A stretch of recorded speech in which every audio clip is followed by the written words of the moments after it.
On this installment of PJ Cooks Sexy Food, we're going to be making zucchini bread. I keep getting a lot of requests from people on what to do with all these fresh zucchinis that they're growing in their garden. This is one of my favorite recipes. So let's get started. Okay, so the ingredients we're going to need for our zucchini bread today, we're going to start off with 1.5 cups of flour plus 1 teaspoon of flour, 1 whole egg, 1/2 cup of vegetable oil, 1 cup of packed shredded zucchini, 1/2 teaspoon each of salt, baking powder, and baking soda. We have about a tablespoon of shortening. We have 2 teaspoons of cinnamon, 2 teaspoons of vanilla extract. We have 1/4 teaspoon of nutmeg. We have 1/2 cup of brown sugar. And then we have 1 cup of mix-ins. Mix-ins are anything that you wanted to add to your zucchini bread. Today I have it divided between 1/2 cup of mini chips and 1/2 cup of walnuts. If you wanted to use all chocolate chips, all walnuts, if you want to put raisins, whatever combination you want to use 1 cup total combined. So let's get started. The very first thing I want to do is I want to grease up my 9x4 or 8x5 loaf pan, and by doing with that I'm going to grab the shortening and using my fingers I'm just greasing the inside of the pan. Just like so. While I'm greasing the pan, I have our oven preheating up to 350 degrees. And that should only take about a minute or so. Just rub it in. You don't need to put it on heavy, just a light smear. A little bit of shortening goes a long way.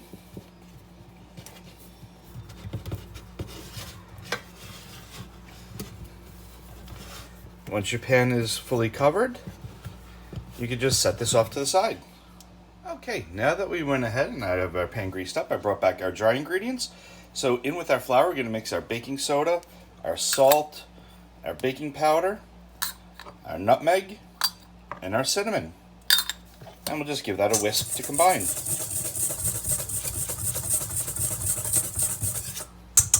While our dry ingredients are nice and combined. Now with all our dry ingredients combined, we'll go ahead and turn our attention to our wet ingredients. And in baking, sugar is always considered a wet ingredient.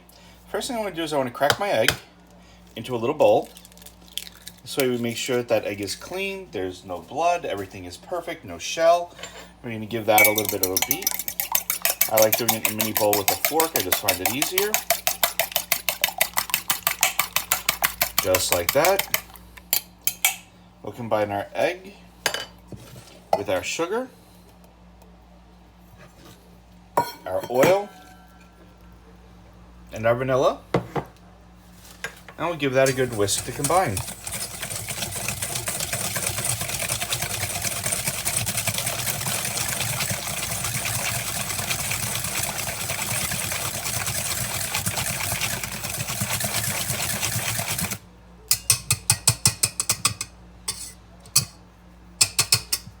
Now that all our wet ingredients have been combined,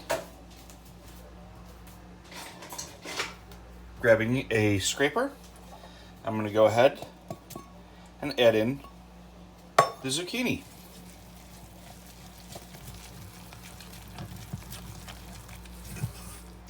You can see how quick and easy this all comes together. Okay, now I'm going to set that off to the side. In a small clean bowl, I'm going to combine our nuts, our chips, and that bit of flour that we had, that 1 teaspoon of flour, and we're just going to stir that to combine.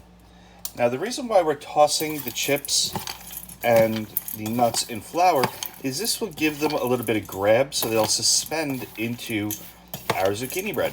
If you ever made a zucchini bread or banana bread or anything and you put nuts and fillings into it and they all sunk to the bottom, this will prevent that from happening. So now that this is done, we'll set that off to the side. So now we have our 3 bowls of ingredients that are mixed.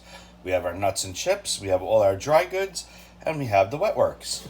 So what we're going to do is we're going to take the wet ingredients and we're going to add that directly to the dry.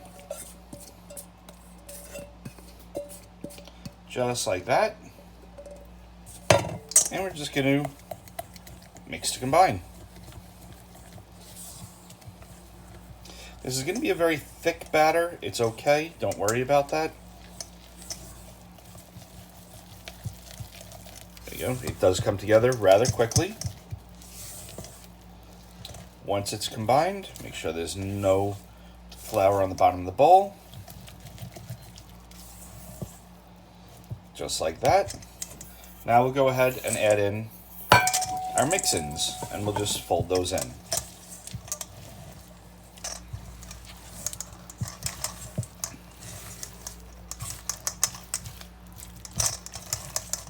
Okay, so now we have our batter all mixed.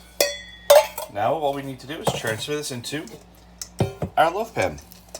It's as simple as just scraping it right into the loaf pan.